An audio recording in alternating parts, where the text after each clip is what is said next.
Okay, now we're going to go over the CTOPP subtest 4, which is memory for digits. So on this one, all the directions will be in the test booklet that the child brings you. And so you're going to go to page 8 for the memory for digits, and you just read what is in orange. So it will say, on this one, you will hear some numbers, one after another. After you hear the numbers, I want you to say them in the same order you heard them. Listen carefully because I can't repeat the numbers. Let's try a couple for practice. So you will have the audios on your computer and they will just be playing. So before you start any of your directions or giving the subtest out to the child, you want to make sure that you're using your recorder. When you get to the school, I'm sure that we will give you a template of what to say, but please, please, please remember to use your recorder and record the child. This really helps us when we go back to listen to audios and to score all of our testing. So after you do your little, hi, my name is so-and-so, this is participant number so-and-so, we're doing the CTOPP memory for digits at, it's either going to be pre-test, it will just be pre-test. And then you're going to stick the recorder right in front of the kid. They can also hold it, but with this subtest and they have to listen, it's just easier if you set it on the table near them so that the recorder can pick up the child's voice clearly. So after we have the recorder, you're going to read this, and then you're going to put headphones on top of the child that we typically provide, and then you're going to start playing the audio. For time constraints, and so this video is not 20 million years long, I am not going to put the headphones on Hannah or make her listen to any of the audios. But after items 1 through 4, which is the practice, then you will continue on to the next step.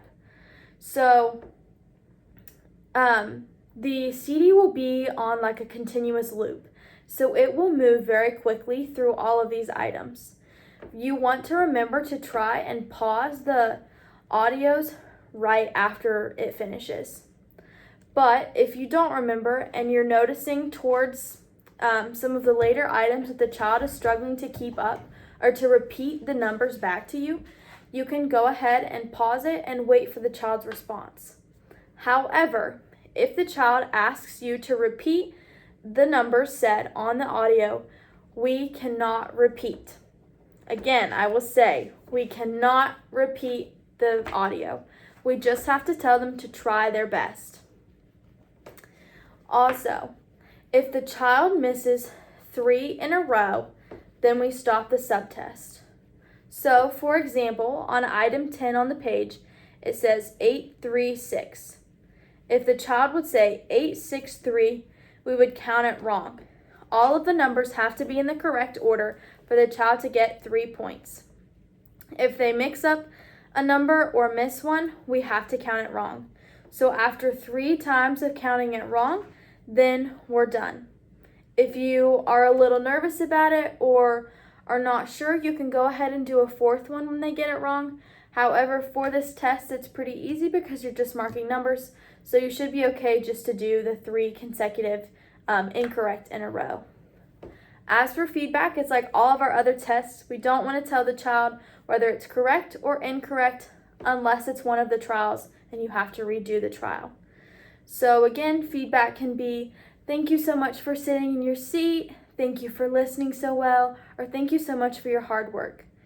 We want to make sure that we give the kids lots of encouragement because this can be a really long testing process for them. However, we don't want to tell them whether it's correct or incorrect because we don't want to skew results.